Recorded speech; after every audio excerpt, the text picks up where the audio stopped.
Hello and welcome to Experiencing Love. I'm your host, Philip Jocks, and I'm so glad that you're here. I really am glad that you're here because I'm freaking out a little bit, but in the best ways possible. I'm extremely excited. I feel my heart rate going. And because of that, I'm actually not thinking that clearly. In that same way that fear can make us go into a tunnel vision and we don't think as clearly, I think excitement has a similar effect, right? I think it's definitely a little bit different. Scratch that. I definitely think there's differences, but there is something about the rushing heart rate and the physical sensations that I have that are almost distracting me a little bit. I'm not able to come up with the ideas or the plans that I want to. And not only that, time is ticking. The time is going by, the clock is counting down, and I gotta get to work. I have to figure this out. Usually, I record my 30 and 30 challenge videos before I record the episode. But today, I just stopped myself so hard, or I was blocked so hard, that I knew I just had to start talking it out with you right now. So that's where I'm at. I'm excited for plans I have later tonight, and the reason I'm excited is because they were really spontaneous, just out of nowhere. I had previous plans that ended up falling through, and so I was going to have a free night. The next thing you know, I get a text, which turns into a phone call, which turns into plans that are now on the calendar. That also moved around when I was going to record, so that's why it's feeling a little bit rushed right now, and I'm not mad. I hope you're not mad. I hope you're just having a wonderful day, really. I'm still a little bit jittery, that's why I'm not making perfect sense. Oh boy. All right, let's turn the tables on you for a sec while my heart rate comes down. How are you doing? What's new for you? How are you really doing? Have you been checking in with yourself and making sure that everything is going well? Are you happy or are you content? Are you upset? Whatever it is, I want you to know that I see you. I hear you. I feel you. I'm here with you right now. Even though this isn't exactly a conversation, we could always make it one. Leave a comment down below, or maybe just let's have a phone call. Maybe I'll make that my offer today. Something simple, something easy. Just the opportunity for us to connect one-to-one and see how each of us are really doing. What's going on? I know it's hard to divulge everything you have going on to a stranger. I know because I've been there many times. But I've always liked that really cliche line of stranger is just a friend you haven't met yet. When I started treating strangers like that, treating them like people I could be really close with just as soon as we say hello, then my entire behavior ended up changing. I started acting differently, I started thinking differently, and people sense that. People see that. This is almost a backwards way of saying, maybe trust a stranger every once in a while. And I'm not saying me. I'm not saying you have to talk to me or you have to type in the comments down below. I'm not saying you have to like the video unless you want to, or subscribe unless you want to. But what I am saying is that practice a little bit of that opening up.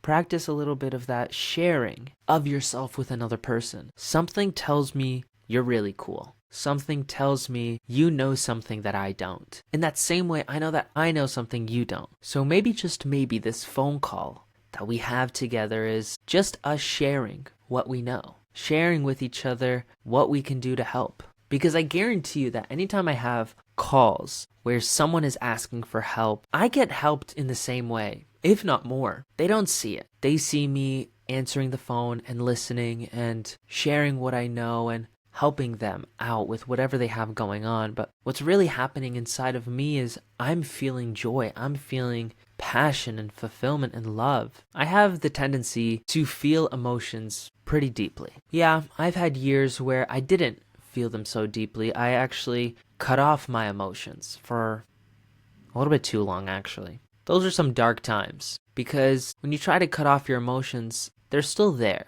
You're just refusing to acknowledge it. The sadness is still there, and the happiness just gets dimmed. It's still there, I promise you that, but it's almost tainted because you're not giving it a place to shine. You're not giving it its space. The sadness also doesn't have a space, so it actually just gets worse. All that to say, I spent many years living a type of life that was devoid of real fulfillment, of actually feeling proud of myself and happy for myself. I have that now. Even though things aren't perfect, they're actually so far from perfect, and I say that so often. But I am fulfilled. I know that with this being my only ride on this planet, this is my one shot, my one life, I'm not mad at how it's going so far. Whether it's true or not, I've given my life so much meaning to the point that I can't help but feel proud of who I am and who I've become. I have learned a lot, and I'm really grateful for doing it so young and figuring it out at my age, because that just means I have that many more years with this knowledge to grow even further. The thing I want most is to share what I know and share what I've learned with other people. You must know this experience where you experience something super fun, super exciting, super interesting, and the first thing you want to do is tell someone about it or show someone, or you want them to experience it. Maybe it's a new restaurant and you immediately send every single one of your friends there. Or maybe it's a show that you recommend to all of your groups online. We as humans have a tendency to want to share the good stuff in our life. We want to share it with those around us. That's why I want to do what I want to do, to share everything that I have, because I know how much good it's done for me and how much it's helped me, and I want that same type of goodness for other people. I often have to remind myself that they're not going to have the same results that I have. They're not going to create the life or think the things that I do, but I am confident that they will change in the way that they're supposed to. They may not reach their goals or dreams, but they will reach their destiny, because destiny is just another word for destination, and we'll all end up exactly where we're supposed to. There's going to be a lot of hiccups, that's for sure. There's going to be a lot of cheers and a lot of cries. But at the end of this all, at the end of everything we do, there's an opportunity and a moment to learn, to share, and to grow. I live for those moments. The moment after something scary happens, or the moment after I find some joy. And it might be weird to say that, but it's almost because every time something ends, there's a new beginning. And I love beginnings. I love starting something new, trying something new. You know, sometimes things last for a day, a week, a month. Sometimes I keep going for years. Regardless of what anybody wants to say about my life, I know one thing's for sure. I'll have tried a lot. I'll have tried a lot of the things that matter to me. Because there's so many other things to try in this world that aren't in my wheelhouse, that don't suit me, don't fit what I want to do. Because the goal is not to collect a quantity of experiences. My goal is to collect a certain quality of experiences. There may be fewer of them, but when they hit, they hit. They're extremely fun. They're extremely challenging. They're extremely rewarding. How cool is it to be here right now? To be figuring this out together. I've said it many times before, and I'll say it again. You're a really cool person. You're a cool person for being here. You're a cool person for even considering wanting better for yourself. Because I'm sure you can imagine just how many people are living on autopilot. I'm sure you know so many people who don't want better for themselves. They're okay with where they're at. But even if you're not doing it yet, even if you haven't started, I do know there's something inside of you that wants more. Maybe you think you don't deserve it. Heck, I know I've told myself that for the longest time. And in order for me to backtrack that and think something different, believe something different, I literally had to start telling myself every single day, writing it down in my journal, no one is more deserving than me. You know, that's not to say there aren't people who are deserving out there. It's just to say that instead of putting other people in front of myself, I need to put myself first every once in a while, because I do deserve a lot of things. It does sound a bit egotistical to say that, but I swear I mean it in the best way possible, because what I deserve is to be able to fill my own cup. That's what I want. I don't need my cup to be overflowing. I don't need to have all the money in the world. But what I do need is to have enough for myself so that I have enough to give to other people. I want more for myself so that I have more to give. More money, more time, more energy, more resources. All of these things can be given to those around us. It's hard to give when we're empty. It's hard to give when we don't think we deserve it. When we don't deserve to get, when we don't deserve to give. So even just slightly thinking you deserve a little bit better is enough to get the ball rolling.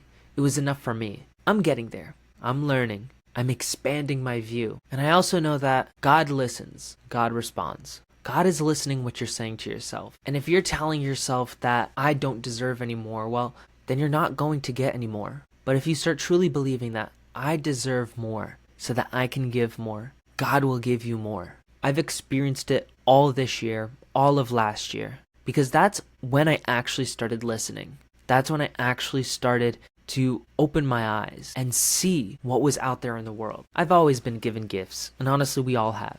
But sometimes we call our gifts problems. Sometimes we call them obstacles. Sometimes we call them challenges. And because we give them these other names, we don't see them as gifts. We don't see all the blessings we have around us. The greatest things in my life have come from problems, challenges, and obstacles. They have been my trials, and I'm overcoming them in ways that I see fit. So whatever trials you have coming your way, I hope you keep your eyes and ears open. I hope you really listen and see what the world is giving you. Because I promise you, for every problem that comes your way, the world is also giving you solutions. But they're not just going to dangle on a stick in front of you. No, they're going to be something that you have to look for, that you have to sort out, that you have to search out.